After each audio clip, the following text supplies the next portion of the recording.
And John McDonnell, the Shadow Chancellor, says the next leader of the Labour Party has to be a woman. Stephanie, does it?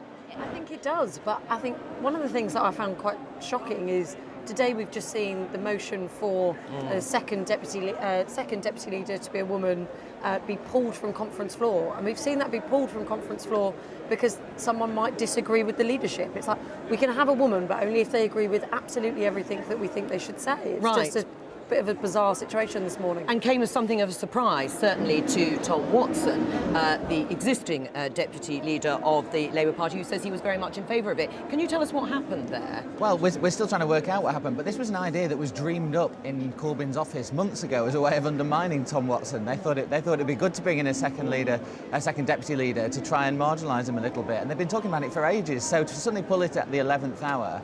The suspicion is that there was a concern that they might just suddenly create a post for someone who they couldn't control, who might, have their own strong opinions about the way that the party might be going and might disagree with Jeremy Corbyn on all sorts of things, and they'd have their own mandate from the members to do that. So an alternative power base, if you like. Exactly. Well, that's the deputy leadership, and that's gone, it seems, this joint position. To return to the issue of the next Labour leader, do you think it should be and will be a woman?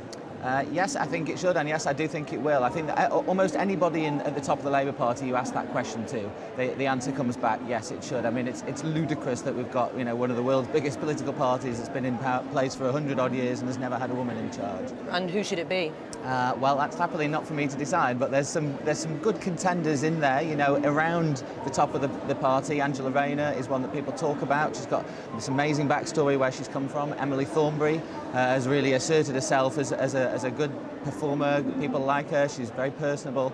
So there's a few characters around, but I mean, in the end, it will be the Labour Party members that decide, and we've got this huge membership who've proved to be very unpredictable in the past about who they might pick. So I guess in the end, it's not something you can easily call. Bhaskar, you've come over from the States. You've launched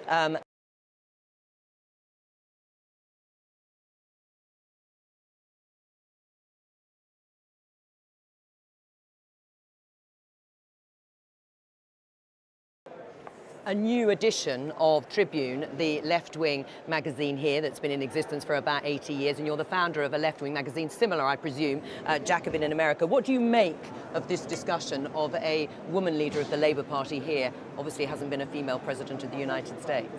I think it's vital that we bring in diverse forces and that we actually have and empower women in our organizations. But I think the most important question is, will the next leader of the Labour Party speak in the interests of working people, and particularly the needs and desires of working class women for jobs, for security, for expanded socialization of things like childcare and so on. So right now, the Labour Party is lucky enough to have a leader that cares about these issues. I would hope that all future leaders follow in the same footsteps, man or woman. Is that a priority for you, Stephanie? Yeah, I mean, I think it has to be a woman in terms of the next leader. I couldn't tell you who at this stage. Who would you like it to be? Oh, I think if anybody who I'd like, I think would kill them off immediately if I was to say. But is that because you're from the wrong wing of the party? Well, no, I think it's a wonderful party that we have at the moment, and a very vibrant membership in terms of how it works. But I think the key issue is on this is it has to be a woman, but also the idea that therefore women wouldn't be able to have all of these things. We need to make sure that it's a woman who represents the membership of the party next. All right, let's find Lizzie, who is standing with some leadership cupcakes. Lizzie.